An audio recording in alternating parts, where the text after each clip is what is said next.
America ने जितने भी युद्ध रुकवाने के दावे किए उसमें से कुछ की हकीकत तो आपको पता होगी ही। चलिए कुछ की हकीकत हम आपको इस वीडियो में बताएंगे। नमस्कार, मैं हूं आशीष त्रिपाठी आपके साथ। रूस यूक्रेन युद्ध को लेकर हालात और तनावपूर्ण होते जा रहे हैं। जहां ये युद्ध पहले दो देशों के बीच था, वहीं अब इसका दायरा धीरे धीरे यूरोपीय देशों की ओर भी बढ़ चला है। रूस के नाटो देशों के आसमान में अपने एयरक्राफ्ट उड़ाने से हालात कुछ ऐसे बने कि अब रोमानिया और एस्टोनिया जैसे देशों को भी रूस से खतरा पैदा हो गया है। वहीं दूसरी तरफ अमेरिका भी रूस के खिलाफ कार्रवाई के मूड में है। रूस के रक्षा मंत्रालय ने मंगलवार को दावा किया कि उसकी सेना ने यूक्रेन के डोनेट्स्क क्षेत्र में सीवर्स्क शहर के पास एक गांव पर कब्जा कर लिया। और इसी बीच अंतर्राष्ट्रीय परमाणु ऊर्जा एजेंसी रूस और यूक्रेन के साथ बातचीत कर रही है ताकि जापोरिजिया न्यूक्लियर पावर प्लांट को बाहरी बिजली आपूर्ति बहाल की जा सके। रूस की गोलीबारी के चलते रिएक्टर को ठंडा करने वाली बिजली बाधित हो गई है, जिससे परमाणु दुर्घटना का खतरा बढ़ गया है। तो यूक्रेन के प्रेसिडेंट व्लादिमीर जेलेंस्की ने कहा कि रूस का जापोरिजिया संयंत्र के पास हमला पूरी दुनिया के लिए खतरा है। कोई भी आतंकी संगठन अब तक वैसा नहीं कर सका जैसा रूस कर रहा है।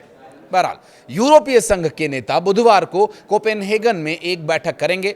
यहां वे ड्रोन वॉल बनाने पर चर्चा करेंगे, क्योंकि हाल के दिनों में कई यूरोपीय देशों के हवाई क्षेत्र में अज्ञात ड्रोन घुसपैठ कर चुके हैं। इस बैठक में यह प्रस्ताव भी रखा जाएगा कि यूरोप में जमी रूसी संपत्तियों का उपयोग कर 140 अरब यूरो का कर्ज यूक्रेन को दिया जाए। क्रेमलिन ने जर्मन चांसलर फ्रेडरिक मर्ज के उस बयान पर भी नाराजगी जताई जिसमें उन्होंने कहा था कि यूरोप अब रूस के साथ शांति में नहीं है। रूस ने चेतावनी दी है कि यूरोप को ड्रोन वॉल जैसी योजनाओं के बजाय सुरक्षा के मुद्दों पर सीधी बातचीत करनी चाहिए। रोमानिया के द्वारा कहा गया कि वो यूक्रेन के साथ मिलकर अपने देश में डिफेंसिव ड्रोन्स बनाने का कारखाना जल्द स्थापित करेगा। और ये ड्रोन न केवल घरेलू इस्तेमाल के लिए बल्कि यूरोपीय संघ और नाटो के सहयोगियों के लिए भी इस्तेमाल होंगे। और उधर फ्रांस की नौसेना ने रूस के तेल परिवहन में शामिल शैडो फ्लीट से जुड़े एक तेल टैंकर बोरायकाय की जांच शुरू कर दी है। और जब से अमेरिका और यूक्रेन के बीच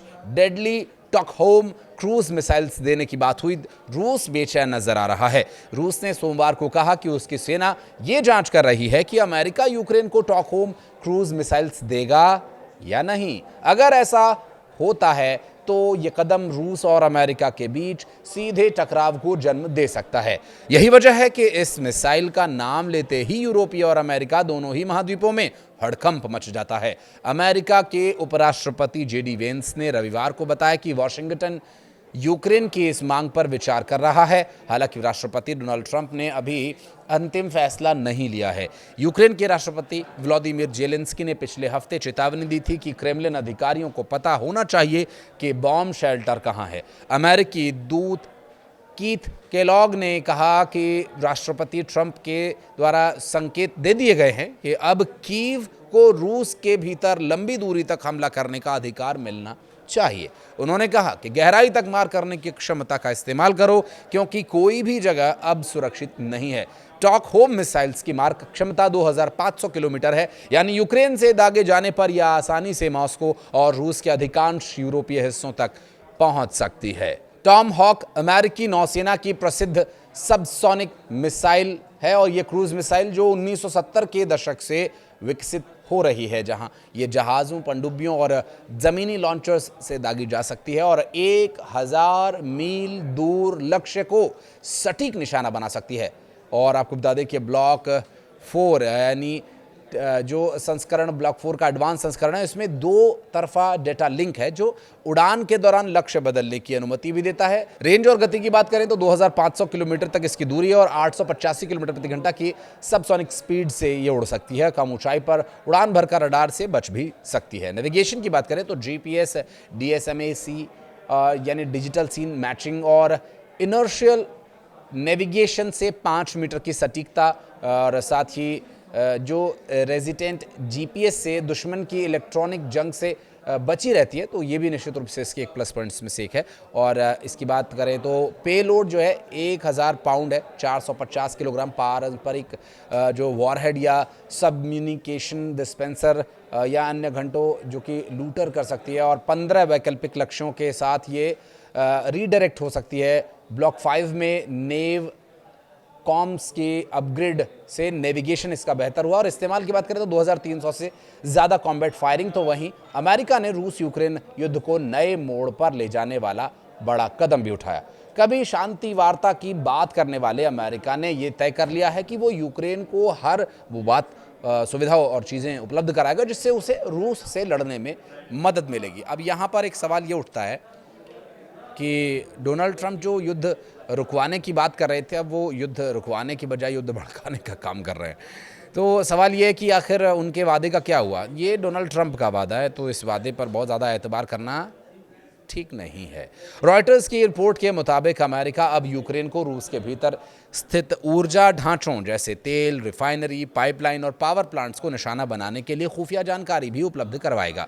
ये पहली बार है जब वॉशिंगटन ने यूक्रेन को रूस के अंदर गहरे हमलों के लिए सहायता देने का फैसला किया। इसका उद्देश्य रूस की ऊर्जा को कमाई को कमजोर करना है, जो युद्ध को जारी रखने का उसका सबसे बड़ा आर्थिक स्रोत है। ये फैसला राष्ट्रपति डोनाल्ड ट्रंप की ओर से रूस के खिलाफ हालिया सख्त रुख को अपनाने के बाद सामने आया।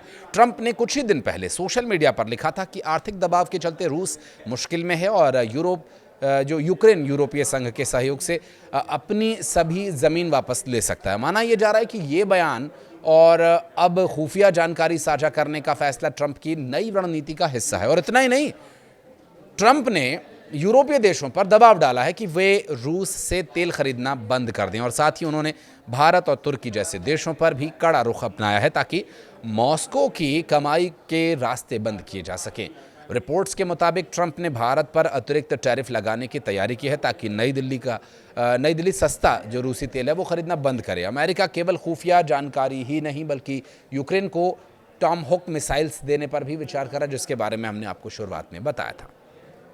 तो इन मिसाइलों की अगर बात करेंगे तो उसकी जो भी डिटेल्स हैं वो हम आपको पहले ही दे चुके हैं, लेकिन इस वक्त इस युद्ध में समाधान संभव नज़र नहीं आ रहा है, जो कि डोनाल्ड ट्रंप का एक सीधा फेलियर भी कहा जा सकता है। जबकि यूक्रेन ने भी हाल ही में लंबी दूरी की मिसाइल्स विकसित कर ली हैं जिसका फ्लेमिंगो नाम है। हालांकि ये मिसाइल अभी शुरुआती चरण में है और यही कारण है कि यूक्रेन लगातार अमेरिका और पश्चिमी सहयोगियों से एडवांस हथियारों और खुफिया हथियारों की मदद की मांग कर रहा है। उधर रूस की तेल और गैस की कमाई ही उसके युद्ध का खर्च का मुख्य स्रोत बनी हुई है, तो अमेरिका और उसके सहयोगी लंबे समय से रूस की इस आय पर चोट करने की कोशिश कर रहे हैं।